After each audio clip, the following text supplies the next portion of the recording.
Sekarang aja aku pastikan lewat waspada, aku ingin jadi presiden. Ah, urusan apa pula? Ah, coba. Sip.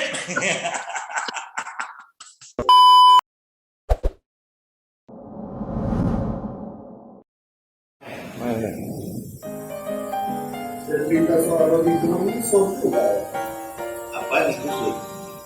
dengan belak-belakan dia, berani dia dengan filosofinya, bisa jadi presiden. Gimana menurut? Presiden. Kemarin kan ada dua ini sudah selesai kemarin. Ada katanya tak bisa itu independen. Itu harus sekarang itu tidak harus pakai.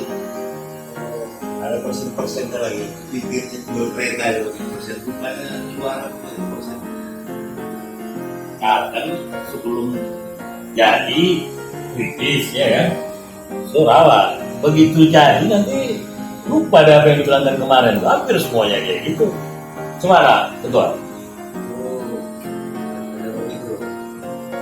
Rocky sudah bertahun. Besar kita. Jelas berapa kali jatuh lah. Tapi itu bangun lagi ya.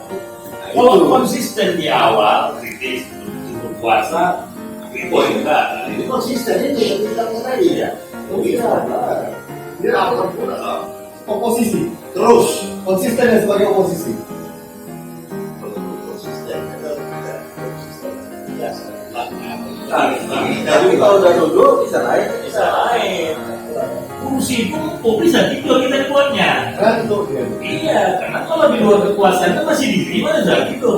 Begitu kita duduk, ya kan, ketua kan? Tapi nanti coba. Apa lagi? Bisa. Tapi intinya memang betul yang gue bilang banyak orang itu. Memang Bang Rocky ini mirip orang Medan. Suruh juga awal. Bentar awal berubah. Awal aja yang kritis. Ini aja, mau pancing aja ya. Supaya dia tahu. Kok pancing? Apa? Kalau dia anggap dulu dia hidup lapor. Mana? Berarti nyerah itu lah. Kamu undang dulu deh mari. Dulu kita sini cakap-cakap harus Besok itu ada rencana mau ngomong sama Rocky, ya kan? Kita tanya dulu gimana penilaian dia. Betul situ lah dia. Iya. Dan kalau memang jangan juga nanti dia kritis. Banyak orang ngomong begitu ditanya mau jadi presiden, aku enggak. Coba kita lihat jawabannya ya. Oke ya. Assalamualaikum warahmatullahi wabarakatuh. Selamat sore, salam waspada. Para pemirsa Waspada TV, hari ini kita kembali dalam acara podcast Cakap-Cakap Anak Medan atau Kombur Malotub.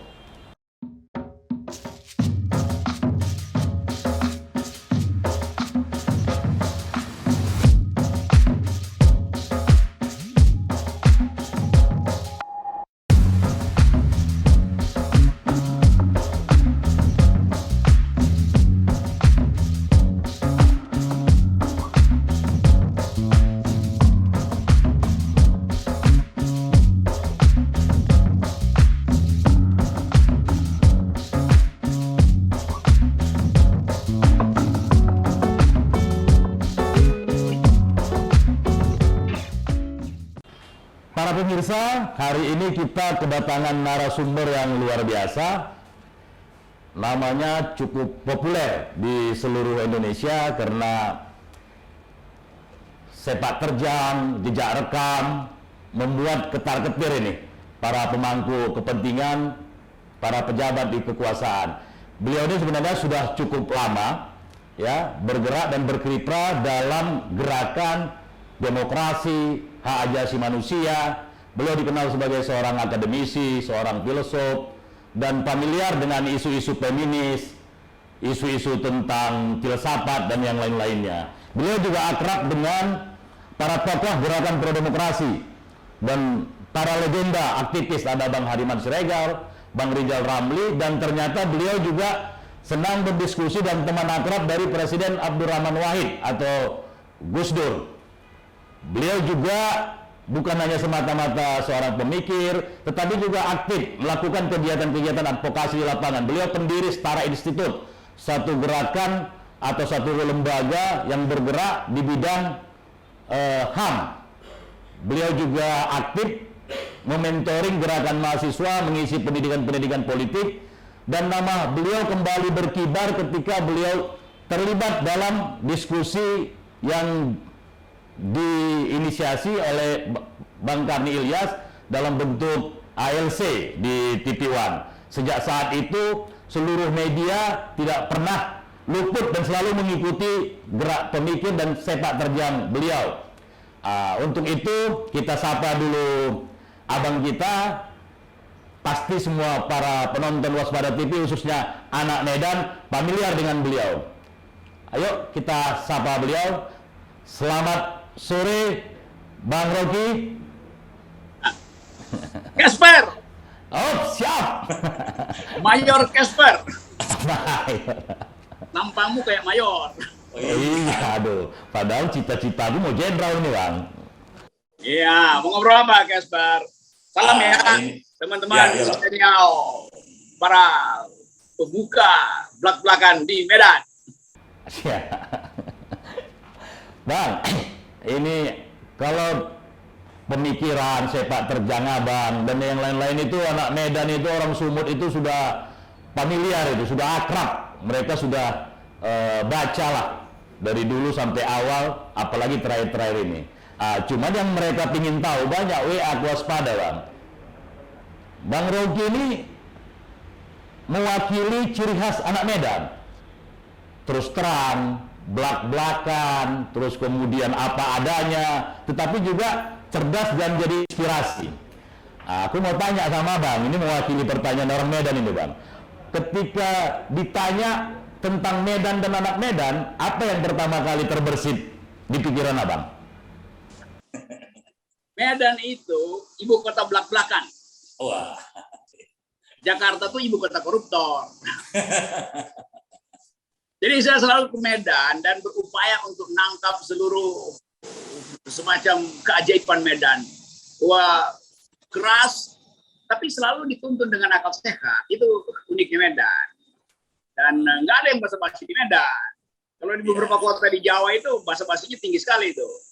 Jadi masuk Medan itu artinya masuk ke dalam alam bebas meriah. Abang kapan pertama kali ke Medan? Nginjak Medan? Bang? Sebelum Covid saya masih ke Medan. Terus Enggak, di awal pertama kali Abang nginjak Medan. wah, itu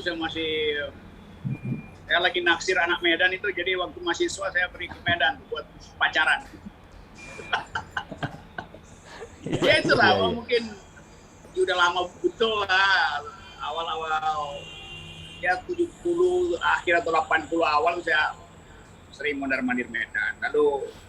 Lalu keterusan ceramah di mana-mana, di USU, banyaklah acara itu. Dan selalu mampir ke pusat-pusat jajan. Makan apa namanya itu, soto yang paling enak di Medan itu, saya lupa namanya itu. Yang kalau masuk bau keringat, kalau keluar bau kambing gitu. Oh. Ada soto yang enak betul itu. Oh iya.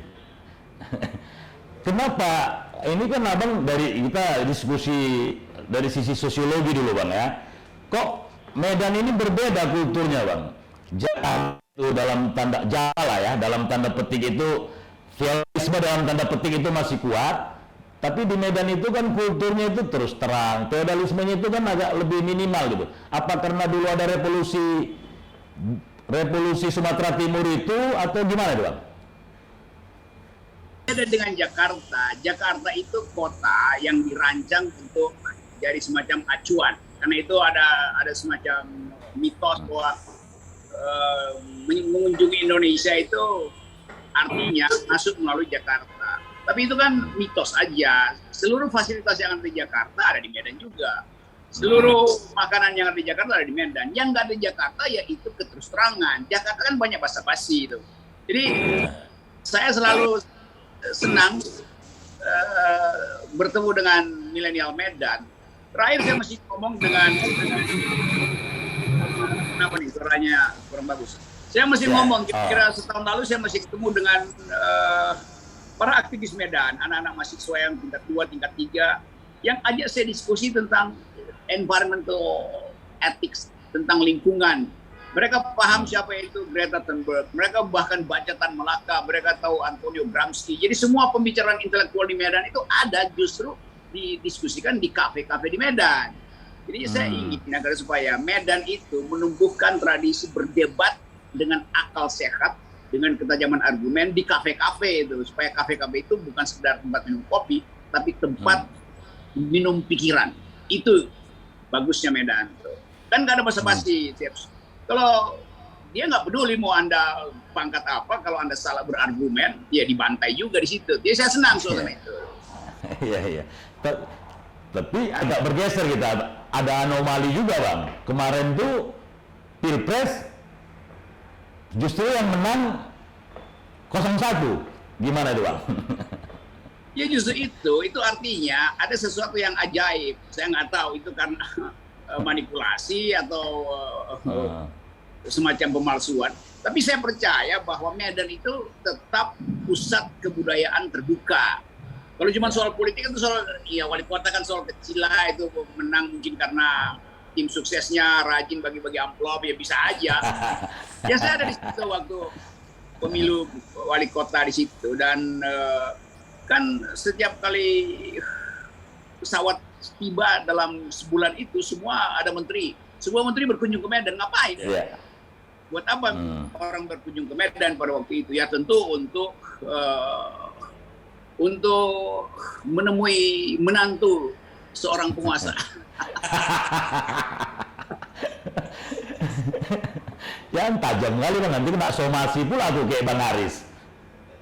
Dan somasi cuman kertasnya aja. Bang, aku kemarin baca di media, ini ada pertanyaan juga ini kan, mungkin informasi ini bisa Bang klarifikasi atau tabayun lah. Ada dua isu ini terakhir ini dalam 2 minggu ini tentang Abang. Yang pertama tentang Sentul City dianggap berdamai.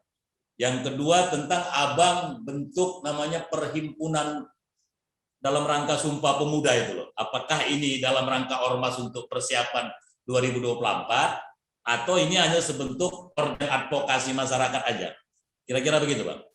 Iya, soal Sentul City saya udah selesai tuh. Sentul City kan udah tarik somasinya. Artinya Sentul City menghormati hak saya dan hak warga untuk bermukim. Jadi udah bukan saya berdamai, kita hidup dalam damai akhirnya tuh. Kan saya disomasi sama Sentul City. Saya bilang kalau mau somasi saya akan balik somasi. Karena itu terjadi percakapan. Sentul City paham bahwa hak dari masyarakat di situ justru harus dilindungi tuh. Jadi kita hidup dalam perdamaian. Kalau saya berdamai artinya saya dikalahkan. Kalau Sentul City berdamai, Sentul City dikalahkan. Jadi balik lagi pada konsep pertama, saya menolak klaim Sentul City. Sentul City paham itu. Kan itu intinya. Jadi pemahaman itu yang menghasilkan stabilitas sekarang. Tetap masih ada upaya untuk ya soal-soal lanjutan bagaimana hak hukum itu dipulihkan. Tapi yang penting rakyat di samping rumah saya itu 160 kepala keluarga atau kira-kira 900 jiwa itu merasa tenang, tidak digusur itu. Tentu ada kebun yang digusur, tapi itu pasti mesti proses ganti rugi. Tapi yang penting desa itu tidak digusur. Itu yang saya jaminkan pada teman-teman warga di Sentul City itu, di kampung Bojongkoneng namanya tuh. Kalau soal perhimpunan menemukan kembali Indonesia, itu satu event aja, satu peristiwa di mana kita semua berkumpul. Kebetulan kita beri nama aja menemukan kembali karena itu suasana Sumpah Pemuda itu. Kan pemuda itu 1928 berkumpul juga se-Indonesia untuk mengucapkan satu tekad, yaitu mempersatukan Indonesia atas dasar kesamaan atau kesatuan tanah air, kesatuan bangsa dan kesatuan bahasa. Itu intinya kan. Nggak ada, kalau sekarang kita nggak lihat relevansinya itu. Kita bilang ya kita satu bangsa, nggak juga, karena udah terpecah justru oleh politik. Jadi bangsa ini divided nation karena politik. Kalau kita sebut sebagai berbahasa satu, juga lebih banyak kita pakai bahasa isyarat. Karena kita takut pakai bahasa yang terang-terangan seperti di Medan, karena bisa kena ITE, undang-undang ITE. Jadi itu poinnya tuh. Dan lebih dari itu, Sumpah Pemuda itu cuma mengucapkan 3 sumpah. Berbangsa satu, bertanah air satu, dan berbahasa satu. Pada waktu itu pemuda tahu, cuman itu yang penting. Pemuda 1928 nggak bilang kami putra-putri Indonesia mengaku berpacar satu. Ya enggak, pacar boleh banyak, itu kan. Ada yang menarik itu Bang, menemukan Indonesia yang hilang. Berarti ada yang hilang itu, atau nasionalisme Indonesia sekarang ini lagi terinfeksi menurut Bang? Ya pastilah hilang, Bang. Ya karena kita nggak punya lagi otonomi, kita mau atur sumber daya kita nggak mungkin, karena sumber daya kita dikuasai oleh asing. Jadi hilang sebetulnya, kita mesti pulihkan itu. Hak-hak warga negara dikendalikan oleh partai politik, sehingga ada presidensial threshold. Kan nggak boleh ada begitu. Kan jadinya nggak bebas kompetisi. Masa Bang Casper ini jadi presiden, tapi karena dia nggak punya partai, dia nggak bisa calon. Karena pencalonan harus lewat partai politik. Oke, kalau lewat partai politik. Nah, partai politik yang baru masuk terhalang oleh partai-partai besar yang mewajibkan harus 20% pada pemilu sebelumnya. Dia pemilu kemarin dia belum ikut kok. Jadi kacau cara berpikir. Ini kita udah ngomong politik lagi nih. Kau yang aku main ngomong politik. Kemana kau? Enggak, aku udah pasti kalau ngobrol sama Abang itu, kita nggak bisa konsisten. Awalnya dia bicara tentang sehari-hari, tapi kemudian mutar, karena ngobrol dengan Abang aja sudah politis di mata itu pentingnya ngobrol sama aku, tidak perlu konsisten. Lain di kabinet kalau nggak konsisten bubar, itu yang terjadi. Kalau ngomong sama anak Medan yang tak perlu ada konsistensi, yang penting hibur-hibur. Betul. Masuk barang tuh gitu Bang ya. Iya. Tadi menarik itu, aku coba kritisi yang di Sentul City Bang. Apakah Abang yakin itu pencabutan somasi Sentul City itu memang murni mereka, pertimbangan mereka, atau perintah kekuasaan, Bang? Ah, udahlah, nggak usah ribut kita sama Bang Rocky, nanti jadi rumit, katanya. Cabut aja. Gitu. Lah, janganlah kau pancing-pancing hal yang udah tenang gitu. Kau mancing di air keruh pula kau. Nanti kita bicarakan itu sambil makan durian ucok. Nah, itu baru top. Pernah Bang makan durian ucok? Tiap kali kebayaran ku cari itu. Walaupun udah habis, tinggal lewat ke situ lihat cium-cium baunya aja udah senang gitu kan. Ini Bang, kemarin ini ku tanya sama Bang Rijal, dan juga kemarin kan juga aku diskusi podcast sama Budiman Sujatmiko kan. Iya, itu menyangkut tentang presiden threshold itu. Kalau Budiman kan dia tidak sepakat calon independen, dia tetap sepakat dengan untuk suksesi rekrutmen kepemimpinan nasional itu lewat partai politik, dan presiden threshold itu pun dia sepakat itu tetap seperti itu. Tapi Bang Rijal sepakat dengan presiden threshold 0%. Nah, kalau Abang antara presiden threshold dengan capres independen, Abang sepakat yang mana ini? Artinya ada regulasi yang dibuat dalam rangka merekrut tokoh-tokoh terbaik ini. Jadi bukan hanya lewat partai politik. Capres independen atau presiden threshold yang Abang sepakati? Rekrutmen politik itu bisa datang dari mana aja, nggak perlu lewat partai politik. Rekrutmen partai justru pakai uang. Rekrutmen di podcast kayak Waspada ini kan nggak pakai uang kan? Yeah. Kan kita bisa tapis pikiran politik siapa yang bermutu lewat talk show semacam ini. Nggak perlu daftar-daftar di partai. Nah ini orang yang atau mereka yang menghalangi calon independen juga nggak ngerti ya bahwa kompetisi politik itu tidak boleh berakhir sekedar di partai politik. Politik itu nggak boleh terbagi habis di partai doang. Karena itu perlu ada calon independen buat menguji bahwa hak seseorang untuk memimpin negara itu tidak dibatasi apakah dia anggota partai atau bukan. Kalau dia nggak suka partai, ngapain dia mesti masuk partai? Partainya korup semua. Jadi dia mau calon secara independen. Nah itu masuk akalnya di situ. Jadi jangan halangi orang hanya dengan teori itu. Kaderisasi itu lewat partai. Oh partainya kadernya isinya koruptor, kok gimana mau kaderisasi di situ? LSM lebih bermutu dari partai, coba. Ya kita masuk LSM aja, terus LSM calon sebagai presiden. Kan itu cuman soal tiket kan. Jadi nggak ada prinsip bahwa harus lewat partai politik. Dan orang anggap harus lewat institusi yang bersih. Nah, Partai Politik adalah institusi paling korup di Indonesia. Itu intinya. Jadi filternya aja kotor, gimana mungkin orang bersih mau masuk lewat filter yang kotor itu. Partai politik itu filternya kotor. Gitu. Filter yang bersih itu mestinya tebal tapi halus. Macam kumis Bang Casper itulah itu filternya bagus. Bang, Ya. gagasan Abang itu kan sebenarnya Hampir lah, saya tidak ada survei, tapi secara pribadi saya sepakat dan itu mewakili aspirasi dari masyarakat. Persoalannya kan Bang, mendorong itu menjadi realistis atau menjadi nyata, ini kan civil society ini kan lemah Bang. Kira-kira gagasan Abang itu apa yang Abang lakukan? Apa sudah ada advokasi, ada pertemuan dalam konteks civil society gerakan untuk mendorong ada regulasi tentang capres independen itu Bang? Karena kita kan nggak bisa berharap dari partai-partai politik ini mereka sukarela. Ya tentu nggak bisa kita minta partai politiknya tiba-tiba sadar. Loh, itu memang permainan mereka. Tapi masyarakat sipil dorong terus. Kan kita tetap lobby, ada beberapa anggota DPR yang otaknya masih bagus itu, akhirnya mengerti itu, terutama DPD, Dewan Perwakilan Daerah. Kan itu keinginan kita tuh. Kita ingin agar supaya politik ini diasuh dengan pikiran-pikiran rasional. Presidential threshold itu adanya di konstitusi, yaitu 50/1 itu terpilih sebagai presiden, bukan ditetapkan oleh partai. Memang threshold partai itu akalnya dari mana? Itu kan akal-akalan untuk menghalangi orang lain untuk masuk di dalam kompetisi sehat. Jadi kompetisi nggak sehat, harusnya dibuka dari awal. Demokrasi itu harusnya begitu. Jadi percuma orang bilang ada kebebasan berbicara, ada kebebasan berkompetisi. Kalau di ujungnya dipasang palang 20% ya, yang di bawah itu nggak boleh. Lo enak aja 20%. Kenapa nggak 19,99%? Jadi itu angka ajaib tuh. Dan justru mereka yang paham teori demokrasi justru menghalangi itu. Kenapa? Karena mereka ada di dalam kekuasaan. Jadi yang bakal diganggu oleh kekuasaan oleh calon independen adalah mereka yang sekarang di kekuasaan. Nah, curangnya di situ tuh, dia halangi orang untuk berkompetisi. Lalu dia anggap berkompetisi di dalam dirinya sendiri. Itu sama dengan jeruk ngupas jeruk di kebun jeruk itu. Iya.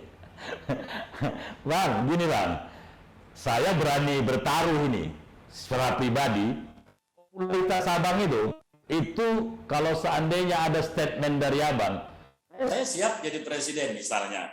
Tingkat popularitas Abang itu dibanding dengan yang selalu 3 besar ini, Anies, Prabowo, Ganjar, Abang bisa masuk 3 besar itu. Tingkat elektabilitas itu nanti dulu Bang ya. Maksud Abang seandainya capres independen itu kemudian diakomodir oleh pemerintah dalam bentuk regulasi, Abang berniat mau jadi capres atau masuk kekuasaan? Sekarang aja aku pastikan lewat waspada, aku ingin jadi presiden. Urusan apa pula? Coba. Karena yang lain kita tanya mutar-mutar Bang. Itu artinya nggak peduli dan berarti dia nggak ingin ada calon independen kan. Kalau kita ingin calon independen, semua orang yang ingin ajukan diri. Itu intinya tuh. Gimana? Kau pun bisa aku dorong-dorong buat jadi capres. Karena nama kau udah mirip-mirip kan. Aku cawapres Abang aja. Iya, kamu kan capres.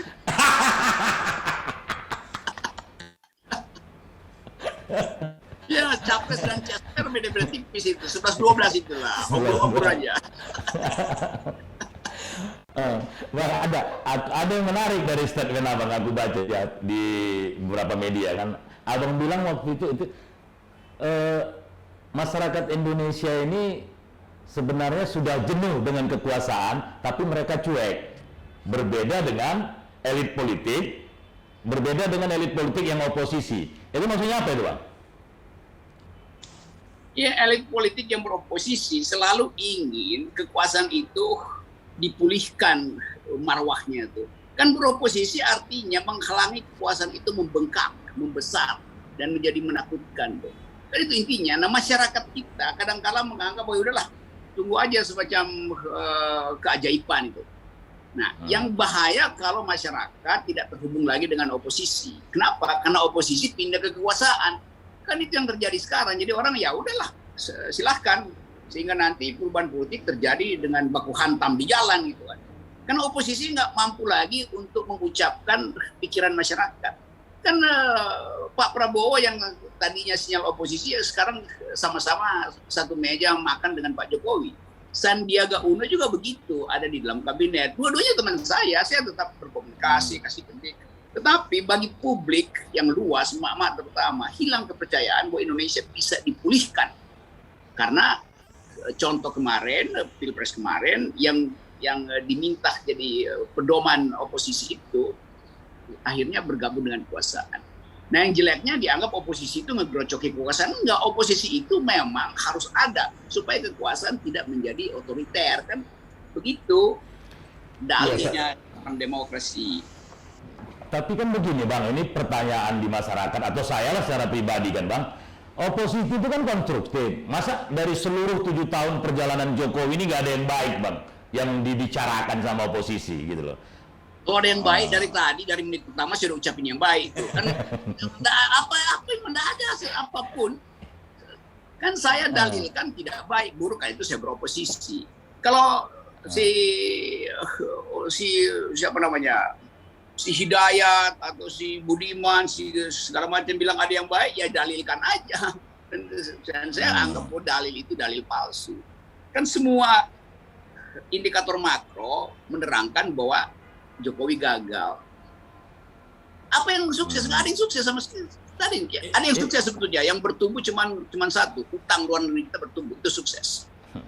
Infrastruktur Bang, kan tidak ada pada era sebelum. Infrastruktur misalnya.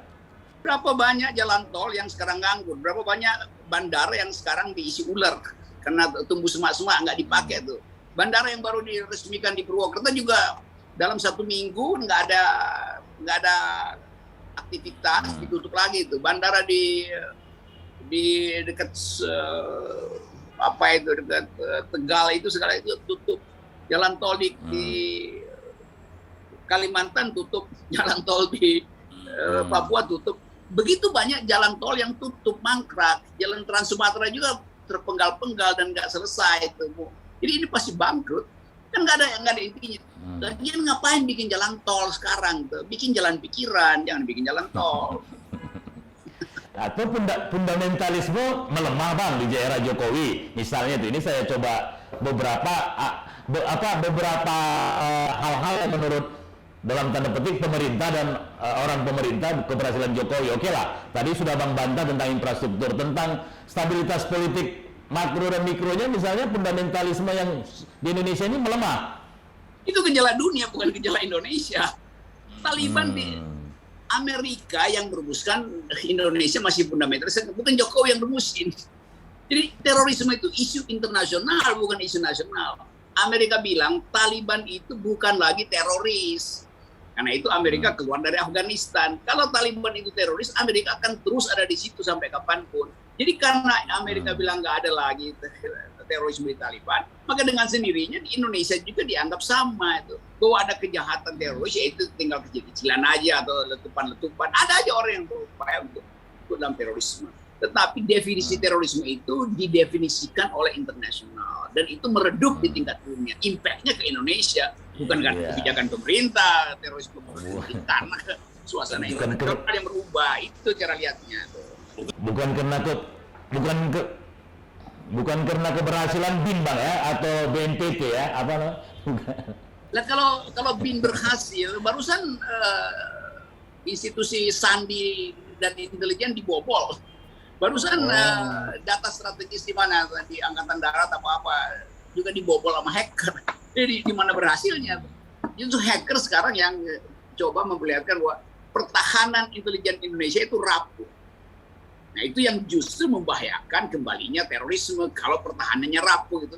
Begitu lihatnya. Ya. Ini ada sedikit pertanyaan nakal nih Bang. Apa? Makin nakal makin enak aku ngomong ke Medan. Abang kemarin itu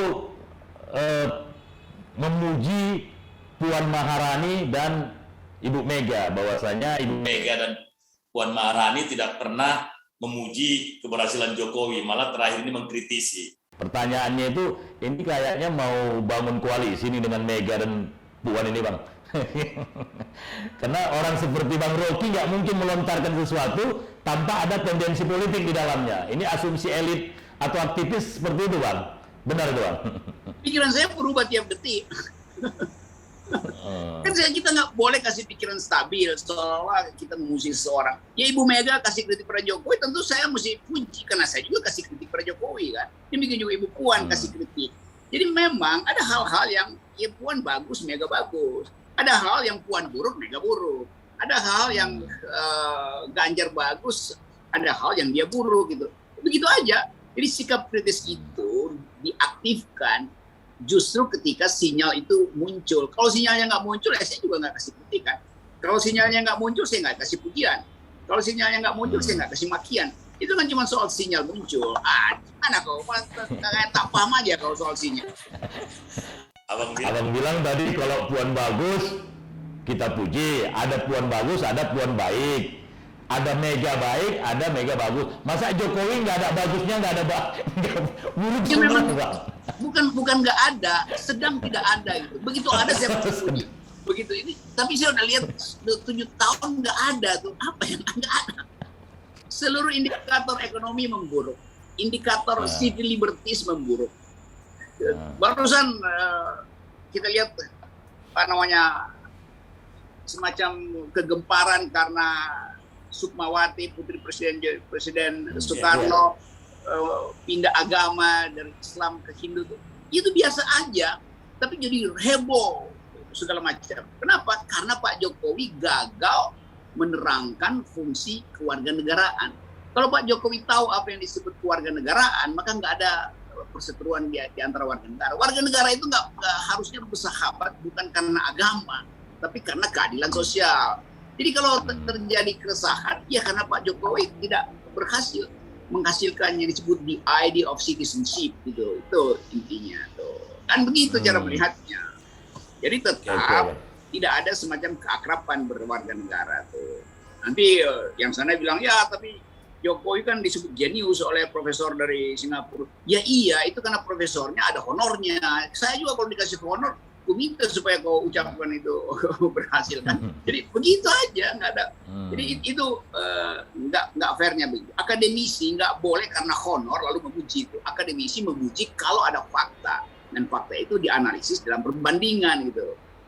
Saya kasih contoh misalnya, Jokowi oleh timnya dimuliakan karena berhasil memperluas ruang fiskal. Oh iya memang bertumbuh ruang fiskal kita 20%. Tetapi itu kan angka, kan mesti dibandingkan. Bagus dibandingkan siapa? Dibandingin SBY 200%. Jokowi cuma 20%. Jadi cuma 1/10. Itu intinya tuh. Demikian juga kemakmuran. SBY meningkatkan 300 kali PDB kita. Sehingga ruang kemakmuran tumbuh 300%. Jokowi dalam 7 tahun menumbuhkan cuma 30%.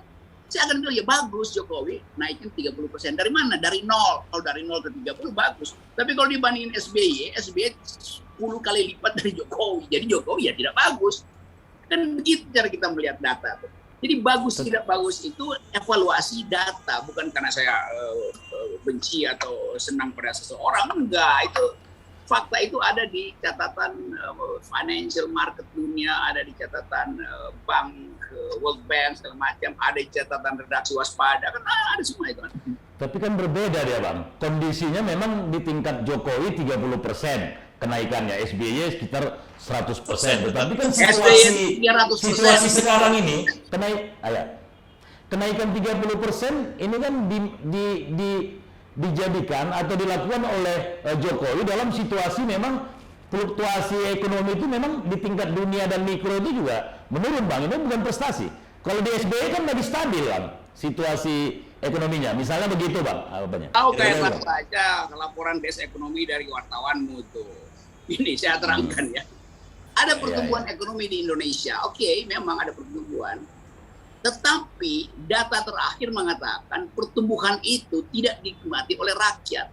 Yang menikmati itu oligarki. Kenapa? Faktanya orang kaya di Indonesia itu tidak bertambah. Yang bertambah kekayaan mereka. Kalau orang kaya bertambah, artinya ada kelas menengah yang naik kelas bawah naik kelas. Saya senang kalau orang kaya bertambah. Tapi yang bertambah kekayaan orang kaya yang cuma 1%. Dengan kata lain, ada orang yang jatuh jauh lebih miskin. Karena distribusinya tidak terbagi merata. Itu intinya. Jadi percuma bilang ada pertumbuhan kalau indeks Gini rasionya memburuk. Semakin banyak orang kaya, semakin bagus. Tetapi yang terjadi bukan orang kaya yang makin banyak, kekayaannya yang makin banyak. Jadi distribusinya timpang. Apalagi kalau kita uji dari mana sumber pertumbuhan kita tuh. Ya cuma dua, batu bara sama sawit. Lalu ekstraktif industri yang lain tuh. Yang nggak ada nilai tambahnya tuh, karena itu kita cuma gali-gali terus kita jual. Kita manjat pohon sawit terus kita jual.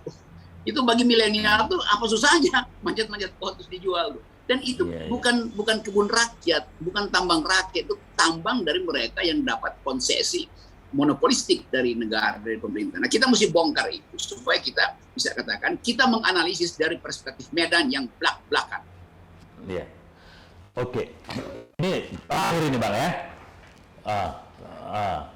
Jadi abang tadi sudah menganalisa semua. Problem utama masyarakat ini, dirinya lah, masyarakat Indonesia dan Revolusi Indonesia. Kira-kira gitu dulu kalau digerakkan kan Bang. Problem utama masyarakat Indonesia ini seperti apa menurut Abang? Dan bagaimana penyelesaiannya? Terlepas apakah lewat gerakan sipil atau take over pemerintahan atau apa? Problem utamanya Bang, menurut Abang? Masyarakat kita memang berupaya untuk menghasilkan demokrasi. Tapi daya dorong demokrasi itu batal atau melemah karena oposisinya pindah ke kekuasaan. Jadi ada kekecewaan pada masyarakat kita. Seharusnya demokrasi bisa dibuat lebih berhasil kalau ada partai oposisi. Kan awalnya masyarakat kita menganggap kita bisa progresif menghasilkan demokrasi kalau Pak Prabowo, Pak Sandi itu ada di luar. Jadi masyarakat kita sedang kecewa sebetulnya. Yang buruk adalah mereka yang menyeberang kekuasaan. Masyarakat itu sih baik-baik aja. Apalagi anak muda Medan yang menganggap ya oke, kalau oligarki masih bertahan, ya oke, kita bikin kuda-kuda supaya masyarakat sipil tidak dilemahkan. Dan ini kemudian yang jadi berita bagus karena akhirnya Mahkamah Konstitusi membatalkan atau mengiyakan klaim dari masyarakat sipil yang minta agar supaya undang-undang Minerba itu dinyatakan bertentangan dengan konstitusi. Undang-undang COVID itu, undang-undang nomor 2 tahun 20 itu tentang corona itu dibatalkan juga. Jadi masyarakat sipil sekarang menang sebetulnya karena Mahkamah Konstitusi artinya akhirnya sadar bahwa yang diajukan oleh judicial review itu basisnya adalah keadilan. Nah, mudah-mudahan Mahkamah Konstitusi juga berpikir sama tentang presidential threshold. Karena udah berkali-kali saya majukan, Rizal Ramli majukan, Refli Harun majukan, tetap ditolak oleh Mahkamah Konstitusi. Jadi kalau ada tekanan publik, apalagi kalau Mahkamah Konstitusi mendengarkan seri wawancara dari Waspada, maka mereka akan semakin waspada untuk memperhatikan ketidakadilan. Tuh. Kalau dia gagal Mahkamah Konstitusi, itu artinya Mahkamah Konstitusi tidak mampu mencerna tuntutan keadilan rakyat. Tidak mampu mencerna dalam bahasa kedokteran artinya ada gangguan pencernaan. Bahasa teknisnya namanya konstipasi, mengalami konstipasi. Nah, jangan sampai Mahkamah Konstitusi berubah menjadi Mahkamah konstipasi. Mantap kan? Ya, mantap Bang. Nah, ini Bang, ini menjadi pertanyaan sebenarnya. Kau bilang tadi setengah kira kau. Ada kali kibul-kibul kau. Ini dari tadi udah 12 kali terakhir. Sebentar Bang, ya biasalah Bang, kan aku sepakat dengan Abang, konsisten untuk tidak konsisten kan. Abang tadi melihat mengkritisi mulai dari 7 tahun pemerintahan Jokowi ini ada krisis lah dalam berbagai aspek politiknya, ekonominya dan semuanya. Tetapi kan menjadi pertanyaan ini, oposisi juga elektabilitas popularitas di masyarakat juga tidak bertambah gitu loh. Apakah ini karena di masyarakat itu melihat tidak ada program alternatif atau nggak ada bedanya secara program antara yang berkuasa dengan yang oposisi? Biasanya kan kalau terjadi krisis di tingkat rejim dimanapun di dunia ini, masyarakat itu beralih ke alternatif, oposisi alternatif atau ke gerakan rakyat karena jelas ada program yang dijual ke masyarakat. Pertanyaannya Bang, apa sih yang berbeda antara Jokowi dengan oposisi sama-sama sepakat dengan kapitalisme, sama-sama sepakat orientasi pasar, sama-sama juga bicara tentang distribusi juga. Nah, seperti itu Bang, kira-kira. Dari mana kau dapat info itu? Coba kau tanya pada ICW, kau tanya pada Kontras, kau tanya pada LBH. Apakah mereka sama dengan aliran pikiran kapitalisme Jokowi? Apakah sama pikiran Walhi tentang perlindungan lingkungan hidup dengan pikiran Omnibus Law Jokowi yang menarik semua asas AMDAL itu ke pusat? Apakah sama pikiran dari masyarakat sipil yang ada di KAMI dengan pikiran Jokowi tentang hutang luar negeri? Apakah sama pikiran FNN dengan pikiran Jokowi tentang peradaban kewarganegaraan? Beda sekali. Cuman yang disurvei selalu adalah elektabilitas. Padahal sebetulnya presiden itu intinya harus lebih dahulu disurvei intelektualitasnya, baru menyusul elektabilitasnya. Karena demokrasi itu bukan pemerintahan orang melalui orang demi orang, bukan. Demokrasi itu pemerintahan akal melalui pemerintahan orang. Dalam bahasa Medannya itu the government of reason through the government by the people. Jadi orangnya harus punya akal baru bisa memerintah. Kalau cuma sekedar elektabilitas, ya kebo juga kalau elektabilitasnya tinggi kan bisa jadi presiden. Cuman kan Bang, di bawah itu masyarakat itu yang dianggap oposisi itu kan selalu partai-partai atau elit politik yang berseberangan dengan pemerintah. NGO yang menurut Abang tadi, mereka bukan melihat itu tapi tersubordinasi ke elit. Memang Itu problemnya. Berarti ada masyarakat sipil tidak mampu menjelaskan ke masyarakat yang oposisi sejati itu adalah kami loh, bukan elit politik yang berseberangan, kira-kira gitu Bang. kan sekarang perpindahan paradigmanya, orang berinvestasi oposisi pada Pak Prabowo dan Sandi. Ternyata mereka pikirannya sama dengan Jokowi, ya silahkan masuk Jokowi kan. Jadi memang salah dari awal gitu, atau nipu dari awal, itu tinggal tergantung tuh definisi salah dari awal atau nipu dari awal. Nah, awak tahu lah itu, tak ada bedanya itu. Salah dari awal atau nipu dari awal Bang ya? Jelas. Kalau Abang pilih yang mana ini? Abang udah tahu jawabannya sebenarnya. Itu 11-12 lah itu. Oke Bang, sudah setengah jam. Lain kali ketemu. Nah, lain kali kita lanjut. Terima kasih atas kehadiran Abang, luar biasa. Dan saya secara pribadi, Waspada TV juga secara kelembagaan mengucapkan terima kasih banyak atas kesediaan Abang, meluangkan waktunya. Ini tadi diskusi Abang ini 4 SKS ini kalau kuliah. Ya, Nah, bagus sekali. inti semua itu.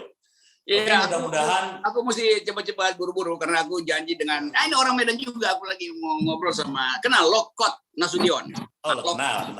Nah, itu aku lagi janji. Nanti kalau ke Jakarta ketemu Abang aku dulu. Aku ada beberapa hal yang mesti ku cross check informasinya. Ya, datanglah ke sini. Terima kasih kepada Bang Rocky.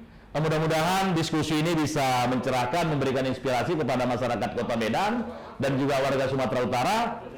Sekali lagi, salam waspada merdeka.